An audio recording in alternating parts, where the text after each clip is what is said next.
Todos os dias há um crime novo. Novo cenário. Novos suspeitos. Novas pistas. Sudocrime, o novo jogo do Observador. Descubra quem foi com a lógica do Sudoku e faça justiça pela sua cabeça. Na secção Jogos em observador.pt ou na app.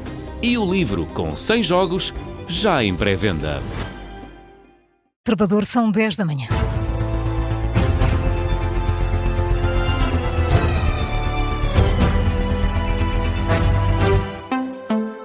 Jornal das 10, uma edição do jornalista Miguel Cordeiro. O presidente da Câmara Municipal de Albufeira rejeita problemas de segurança no caso do atropelamento que aconteceu esta madrugada na Rua da Oura.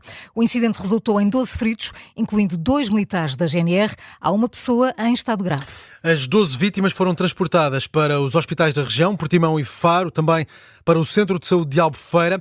A GNR conseguiu deter este suspeito, um homem de 35 anos, acusou uma taxa de álcool no sangue de cerca de 1,3, um valor considerado crime. As informações foram confirmadas por Rui Cristina, o autarca de Albufeira. Esteve na Rádio Observador na última hora e explicou também o que aconteceu esta madrugada por volta das 3 da manhã. Uma viatura transpôs uma zona cujo acesso se encontrava interditado e ultrapassou as barreiras, ou seja, as baias que estavam lá, colocadas no local.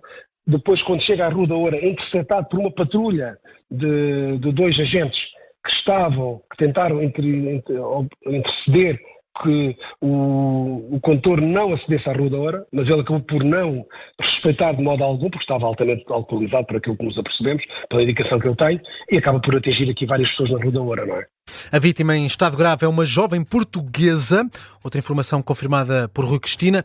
Há ainda 2 cidadãos estrangeiros entre os feridos ligeiros. Apesar de o suspeito ter conseguido furar a barreira imposta pelas autoridades e ter avançado contra a multidão, o autarca de Albufeira rejeita que existe um problema de segurança. Tínhamos lá um aparato policial. Tínhamos quase 60 operacionais que foi transmitido. Exatamente. Ou seja, nós tínhamos lá um aparato policial enorme. A Câmara Municipal implementou o programa Noite Segura, onde assegura equipas da Cruz Vermelha, bombeiros e a forte presença da GNR, e mesmo assim aconteceu isto. Não é? Pelo que me está a dizer, não considera que houve aqui alguma falha de segurança? Houve sim uma violação clara? Não, nem pensar. Rui Cristina, presidente da Câmara Municipal de Albufeira, descreve o que aconteceu na Rua da Oura pelas 3 da manhã, fala de um caso isolado e diz também que não vai afetar a vida noturna da cidade. Os factos já foram comunicados ao Tribunal Judicial de Albufeira. As autoridades continuam a apurar de forma mais detalhada as circunstâncias deste incidente. A antiga ministra do Trabalho do PS, Ana Mendes Godinho, considera que o estudo sobre a segurança social encomendado pelo Governo é uma engenharia do medo. Já Luís Filipe Pereira, antigo ministro do PSD, diz que o estudo só foi pedido porque a oposição não permitiu ao Executivo conduzir nenhuma reforma. O relatório analisa a sustentabilidade do sistema de pensões e as propostas para a segurança social. Este documento tem levantado várias questões ao longo dos últimos dias. O PS já admitiu mesmo chamar a Ministra do Trabalho ao Parlamento para esclarecer as conclusões.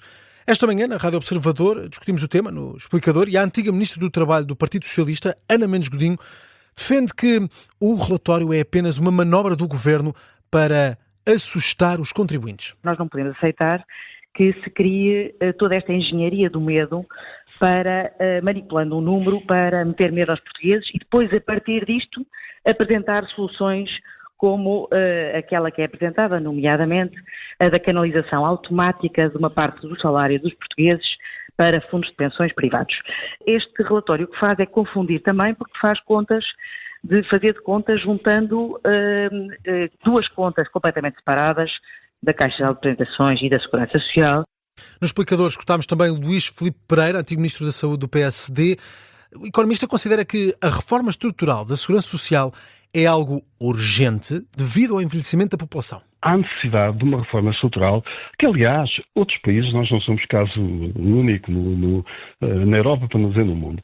Esta questão do Governo ter encomendado um estudo, que agora diz que só para a próxima legislatura, bom, é evidente que nós temos que enfrentar os problemas. Nós não podemos varrer os problemas com palavras para debaixo dos nossos pés, porque são os nossos filhos, os nossos netos que depois vão pagar a fatura. Mas também é preciso dizer que com este posicionamento de estratégia, de posicionamento político, quer dos 2 partidos, os 2 partidos da oposição, o Governo não tinha chance nenhuma de fazer qualquer reforma. 0. Neste explicador, escutámos ainda Rui Teixeira Santos, é o ministro sombra do Chega para a Economia, refere que as conclusões do relatório não foram conclusivas. A questão começa logo por termos que perceber qual é a arquitetura da segurança social.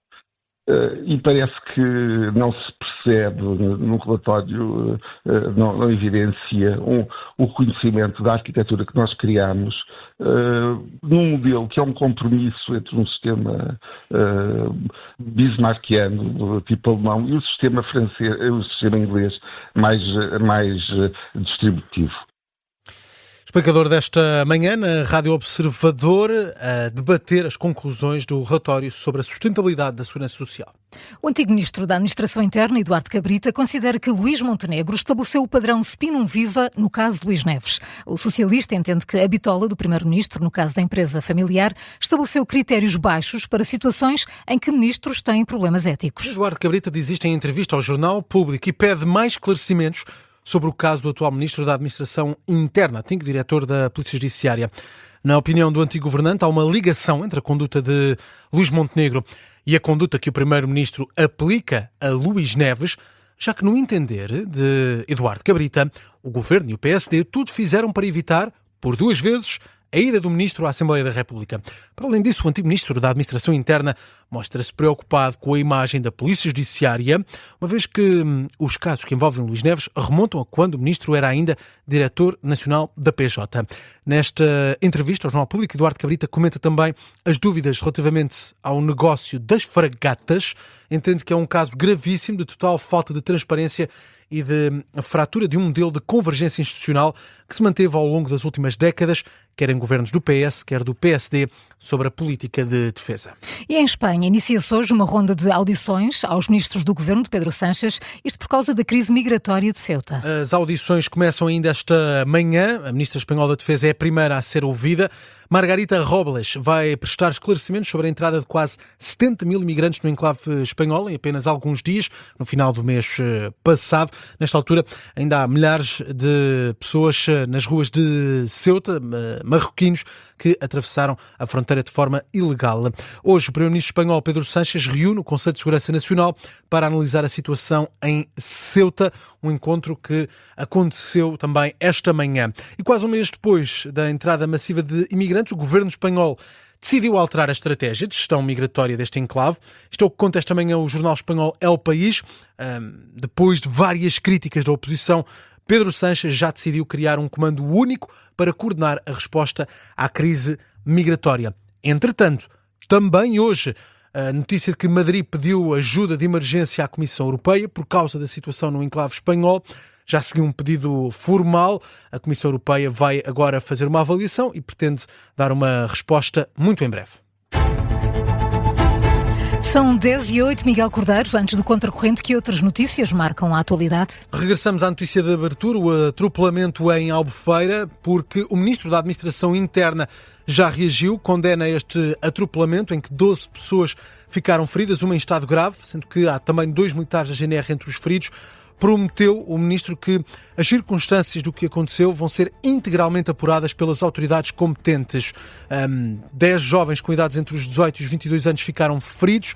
Um está em estado grave, 2 militares também sofreram ferimentos, ao que refere Luís Neves no comunicado enviado à agência Lusa e publicado já nas redes sociais, um comunicado que vamos detalhar mais à frente nesta manhã informativa da Rádio Observador. O Rui Cristino, o autarca de Albufeira, também esteve aqui na Rádio Observador e fala numa clara violação das regras de segurança na Rua da Oura, em Albufeira. Destaque também para um tornado que danificou 300 casas e provocou 41 feridos em França. Uma tempestade atingiu a aldeia de Pomas, no sul do país. 15 dos cerca de 40 feridos foram transportados para o hospital, incluindo uma mulher grávida que ficou soterrada por uma parede que ruiu. Entretanto, durante a noite foram abertos às vítimas do tornado 2 abrigos. As autoridades francesas indicam que quase 3 mil casas de 10 cidades ficaram sem energia. Para fechar, falamos de uma história de espionagem, segredos e traições. Uma história que aconteceu há apenas 10 anos no Serviço de Informações de Segurança em Portugal. Isto é sinal de que já pode ouvir o 5º episódio do novo Podcast Plus do Observador. É a vida dupla do espião traidor, é o nome deste podcast. Revela a história de Frederico Carvalhão Gil, agente do SIS, que foi apanhado a vender segredos da NATO à Rússia de Putin. A sentença é sintética. O Tribunal da Relação de Roma recusou a entrega de Sergei Pozniakov às autoridades portuguesas. Tudo porque o crime de que o russo é suspeito terá sido cometido, em parte, em Itália. É uma derrota para as autoridades portuguesas. Mas nem sequer é a maior. Já no final da mensagem, que é enviada no mesmo dia para Lisboa, pode ler-se: se não houver outro motivo para o russo continuar preso, se a única razão for aquele mandado europeu que chegou de Lisboa, então o Tribunal de Roma decide que Sergei Pozniakov deve ser imediatamente libertado. Cheirinho deste 5º episódio do novo Podcast Plus do Observador. A vida dupla do espião traidor é uma série em podcast, é narrada por Ivo Canelas, tem música original de Bruno Pernadas. E à terça-feira há sempre um novo episódio, mas se for assinante standard ou premium do Observador, tem acesso antecipado à série completa, aos 6 episódios.